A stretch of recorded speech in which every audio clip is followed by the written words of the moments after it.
to talk a little bit about materials. Now, when I made my blend files, I wasn't so careful with the second set about naming the materials descriptively, which is why I have a couple pieces with the same material. Because when I loaded them in Godot, it recognized them as the same thing because they had the same name. So I have my materials folder where I've exported out some of my materials. You can see that some of them are the exact same thing. So I can come over to my material and just double click on it to have access to everything here. And then I can actually start changing things and make this how I want. Now the albedo is actually the color itself. So I can see the color that I have here. So that is my blue material. I think maybe I will duplicate this so that I can make something new. And I'm gonna just name this descriptively this time. This is gonna be a purple material.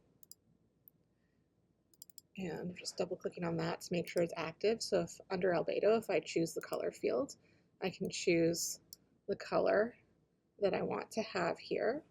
Maybe I want to go a little bit more towards magenta. I can experiment with what I like the look of, but that looks pretty nice.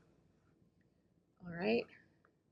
And so now if I want to use this material instead of one of the other ones, I can go to the piece that I want to have a different material. Actually, I should probably go to the scene itself, and I can click on the little clapperboard icon to get back into that scene. And under, not under visibility, but I'm going to want to go to editable children so that I have the mesh active. And under the material override, I can load from my materials folder the material that I'd like to use, and then I can change that. So that's really helpful. And again, I can't actually change the material itself directly from the object, but if I just go to this material and continue to make changes to it, like maybe I want this to be much more metallic, play around with how specular it is, all sorts of different settings, like maybe there's going to be a little bit of emission so that it starts to have a little bit of a glow. Maybe I don't want that at all. All sorts of settings that I can mess around with to make the materials more interesting. And you'll notice that these are, because this was the principled BSDF material from Blender, all of these settings should be pretty familiar for things that you'll see over on that end as well.